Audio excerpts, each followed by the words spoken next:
दुनिया जहान में इस हफ्ते, क्या अति दक्षिणपंथी दल जर्मनी पर अपना प्रभुत्व बना सकता है?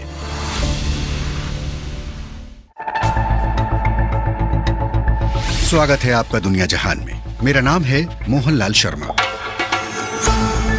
हर हफ्ते एक सवाल और उसका जवाब तलाशने की कोशिश। बीबीसी पड़ताल दुनिया की।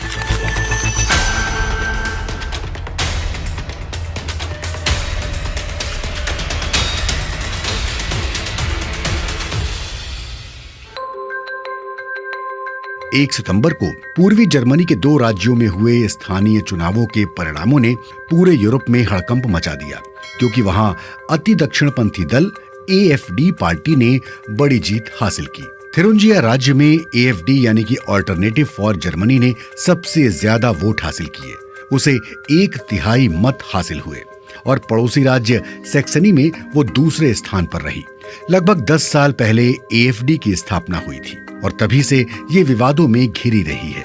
इस पार्टी को जर्मनी के यूरोपीय संघ के साथ संबंधों को लेकर भी आपत्ति रही है और हाल ही में AfD उसके रूस समर्थक विचारों और एंटी इमिग्रेशन पॉलिसी के कारण भी चर्चा में रही है। ये पार्टी पहली बार 2017 में जर्मनी की संसद में अपने उम्मीदवार भेजने में सफल हुई थी। इसके छोटे से राजनीतिक इतिहास में उसकी थिरुंजिया राज्य में जीत से जर्मनी की गठबंधन केंद्र सरकार में शामिल दलों को भी मतदाताओं की ओर से कड़ा संदेश गया है। 2 राज्यों के इन चुनावों में सत्तारूढ़ गठबंधन की 3 पार्टियों ने मिलकर भी 15% से कम वोट हासिल किए। मगर ये परिणाम इतने चौंकाने वाले नहीं थे, क्योंकि 3 साल पहले हुए चुनाव के बाद से जर्मनी के चांसलर ओलाफ शोल्ज की लोकप्रियता घटती गई है। इसलिए इस हफ्ते हम दुनिया जहां में यही जानने की कोशिश करेंगे कि क्या अति दक्षिणपंथी दल जर्मनी पर अपना वर्चस्व स्थापित कर सकता है। पार्ट 1, AfD की जड़ें। AfD यानी कि ऑल्टरनेटिव फॉर जर्मनी पार्टी की स्थापना 2013 में हुई थी, जब यूरोप आर्थिक संकट के परिणामों से उबरने की कोशिश कर रहा था। जर्मनी की तत्कालीन चांसलर एंगेला मर्केल यूरोप की साझा मुद्रा यूरो को बरकरार रखने की कोशिश कर रही थी। मगर उस समय कई अर्थशास्त्रियों की सोच थी कि यूरो को अपनाने से जर्मनी को फायदा कम और नुकसान ज्यादा हो रहा है। AfD की शुरुआत के बारे में हमने बात की जर्मनी की मैनहाइम यूनिवर्सिटी में यूरोपीय राजनीति के प्रोफेसर थॉमस कोनिंग से। AfD की स्थापना में बड़ी भूमिका उन जर्मन अर्थशास्त्रियों की थी जो जर्मनी द्वारा उसकी अपनी मुद्रा डॉइश मार्क के बजाय यूरो को अपनाने का विरोध करते थे। उनका कहना था कि ऐसा करने से यूरो से जुड़े अन्य देशों के कर्ज का भार भी जर्मनी पर पड़ेगा। तत्कालीन चांसलर एंगेला मर्केल ने कहा था कि जर्मनी के पास यूरो को अपनाने के अलावा दूसरा कोई विकल्प नहीं है, लेकिन AfD के संस्थापक इससे सहमत नहीं थे। In response to this, they said yes. AfD के संस्थापकों का कहना था कि दूसरा विकल्प निश्चित ही है। वो दूसरा विकल्प था AfD। इस प्रकार AfD की शुरुआत हुई। शुरू में तो वो आर्थिक मुद्दों की बात करते थे, लेकिन वक्त के साथ सरकार पर निशाना साधने के लिए वो दूसरे मुद्दों को भी उठाने लगे। जर्मनी की राजनीति में नया मोड़ सीरिया युद्ध के बाद आया, जब 2015 में युद्ध से विस्थापित होकर 3 लाख से ज्यादा सीरियाई लोग जर्मनी पहुंच गए।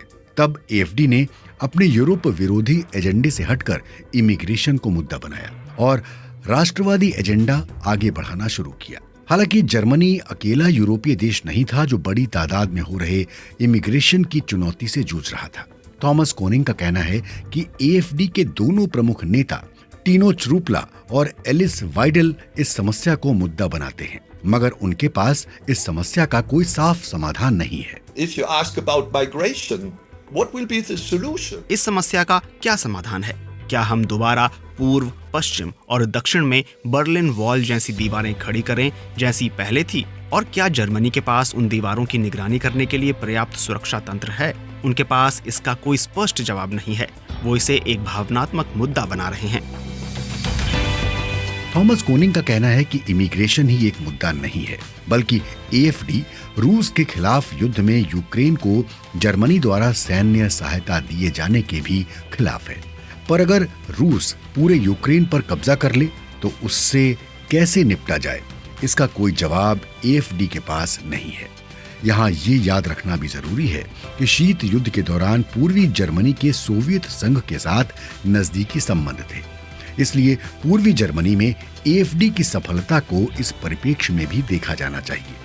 और हो सकता है कि पश्चिमी जर्मनी के मतदाताओं की इस बारे में राय अलग हो, लेकिन एएफडी को लेकर चिंता का एक मुद्दा ये भी है कि उसके कुछ नेता चुनावी रैलियों में नाजी प्रतीकों का इस्तेमाल कर चुके हैं, जिसकी वजह से अदालत ने उनके एक नेता पर जुर्माना भी लगाया है। एएफडी के नेता रेने स्प्रिंगर ने प्रवासियों को उनके अपने देश वापस भेजने की बात कही है। Part 2 immigration. दूसरे विश्व युद्ध के बाद यूरोप के कई देशों में मजदूरों की किल्लत हो गई, जिसके लिए दूसरे देशों से लोगों को काम के लिए यहाँ लाया जा रहा था। हमारी दूसरी एक्सपर्ट डॉक्टर मिशेल लिन कान अमेरिका की रिचमंड यूनिवर्सिटी में इतिहास की एसोसिएट प्रोफेसर हैं। वो कहती हैं कि उस समय जर्मनी ने भी श्रमिकों को लाने के लिए कदम उठाए थे।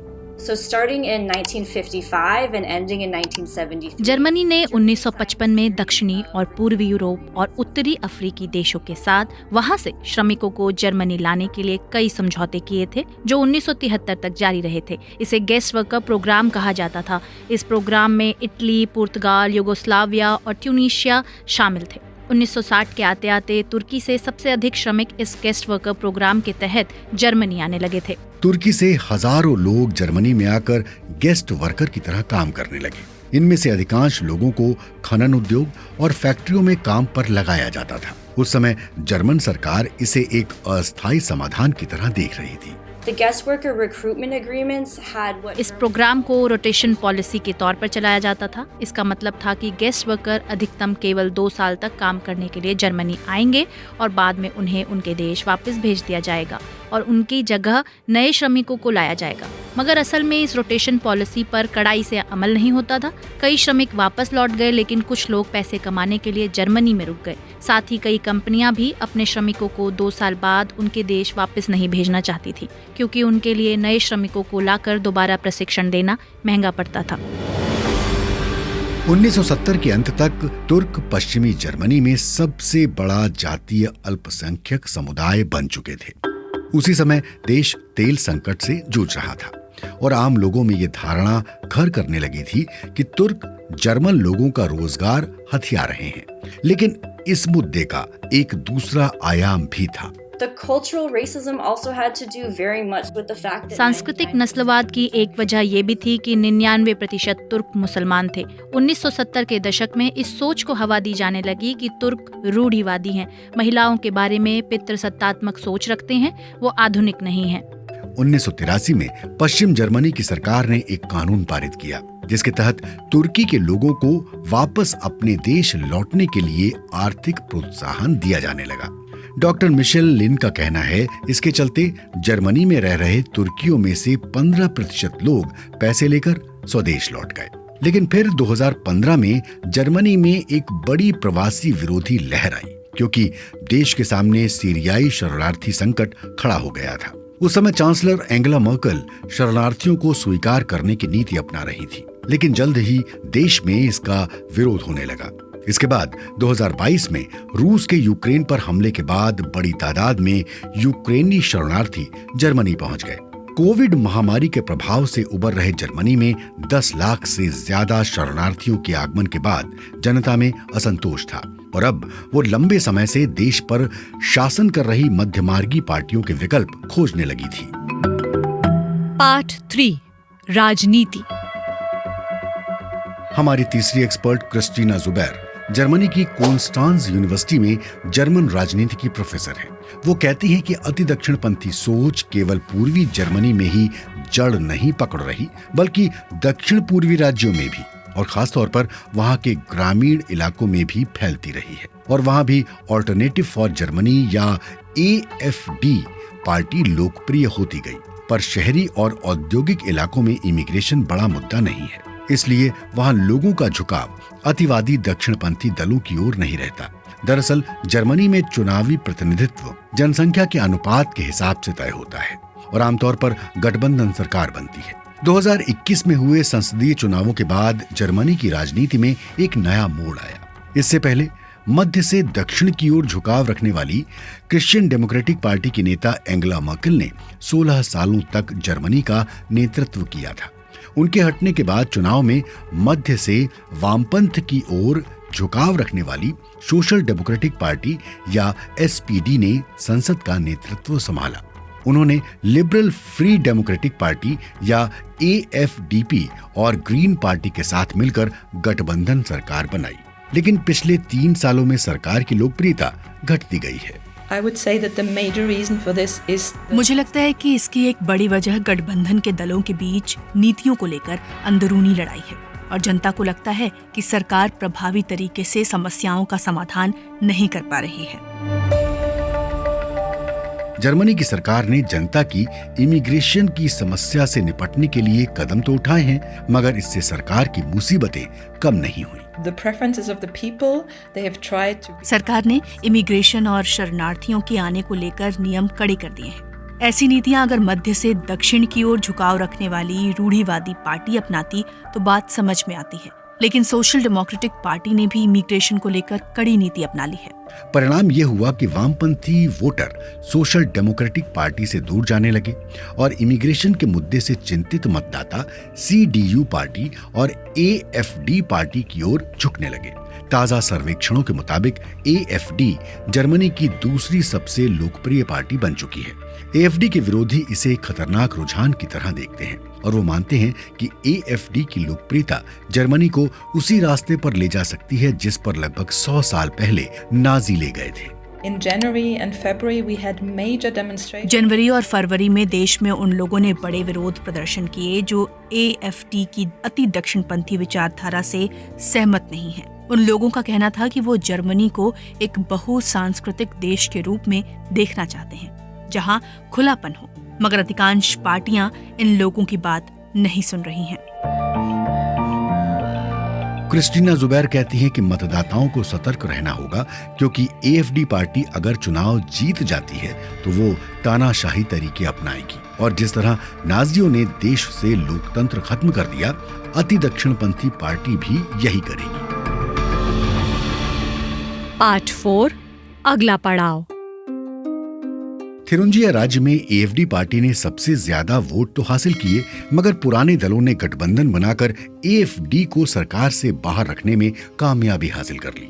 हमारे चौथे एक्सपर्ट जॉन फ्लेक वॉशिंगटन स्थित द अटलांटिक काउंसिल के यूरोप सेंटर के वरिष्ठ निदेशक हैं। वो कहते हैं कि देश के राष्ट्रीय चुनावों में भी यही होगा और AFD पार्टी के किसी गठबंधन सरकार में शामिल होने की संभावना बहुत कम है। There's a strong so-called cordon sanitaire. मुख्यधारा की सभी लोकतांत्रिक पार्टियों ने AFD के खिलाफ असहयोग का संकल्प किया हुआ है और वो बहुत पहले कह चुकी हैं कि वो AFD को किसी गठबंधन सरकार में भागीदार नहीं बनाएंगी। पर अगर AFD को गठबंधन में शामिल नहीं किया गया तो क्या ऐसी सरकार वाकई जनादेश को परिलक्षित करेगी और क्या मतदाताओं की ओर से दबाव नहीं पड़ेगा? I do think it is a problem that इसमें समस्या तो है। अगर मतदाता मध्य से दक्षिणपंथ की ओर झुकाव रखने वाली CDU पार्टी और अति दक्षिणपंथी पार्टी को वोट दें और मध्य से वामपंथ की ओर झुकाव रखने वाली पार्टियां गठबंधन सरकार बना लें, तो इससे सरकार और देश की राजनीति की वैधता पर सवाल उठेंगे। राजनीतिक तौर पर अलग थलग पड़ जाने के अलावा AFD के सामने एक और संकट है। मई में एक अदालत ने फैसला सुनाया कि देश की खुफिया संस्थाओं द्वारा AFD को एक संदिग्ध चरमपंथी संस्था घोषित किया जाना जायज है। AFD ने इस फैसले का विरोध किया और पार्टी के अलोकतांत्रिक होने के आरोपों का खंडन किया। लेकिन क्या मुख्य धारा की राजनीतिक पार्टियां AFD पर प्रतिबंध लगाने के बारे में सोच सकती हैं? there are very high thresholds for संविधान और कानून को देखा जाए तो AFD पर प्रतिबंध लगाना बहुत ही मुश्किल होगा। मुख्यधारा की राजनीतिक पार्टियों के पास AFD पर अंकुश लगाने का सबसे बेहतर तरीका यही होगा कि वो खुद देश को बेहतर प्रशासन दें। साथ ही हमें ये याद रखना चाहिए कि 70% मतदाताओं ने AFD को नहीं बल्कि दूसरे दलों को वोट दिया है। 50 से 60% मतदाताओं ने मुख्यधारा के लोकतांत्रिक दलों को वोट दिया है और अभी भी बहुसंख्यक मतदाता AFD को सरकार में नहीं देखना चाहते। तो अब हम लौटते हैं अपने मुख्य प्रश्न पर कि क्या अति दक्षिणपंथी दल जर्मनी पर अपना वर्चस्व स्थापित कर सकते हैं? स्थानीय चुनावों में जर्मनी के पूर्वी राज्य थिरुंजिया में एएफडी पार्टी ने सबसे ज्यादा वोट हासिल किए और मुख्यधारा की पार्टियों को दूसरे व तीसरे नंबर पर धकेल दिया। राष्ट्रीय चुनावों से पहले किए गए सर्वेक्षणों के मुताबिक राष्ट्रीय स्तर पर वो दूसरे स्थान पर हैं, जबकि विपक्षी दल CDU पहले नंबर पर है। जर्मनी में अक्सर गठबंधन सरकार बनती रही है, मगर मुख्य धारा के सभी दलों ने कह दिया है कि वो AFD के साथ मिलकर गठबंधन सरकार नहीं बनाएंगे। यानी सरकार में आने के लिए उसे संसद में अपने बल पर बहुमत हासिल करना होगा। फिलहाल देश में उसे केवल 17% वोट मिल रहे हैं, जिसे देखते हुए उसका संसद में बहुमत हासिल करना मुश्किल लगता है। लेकिन राज्य स्तर पर AFD की लोकप्रियता लगातार बढ़ रही है।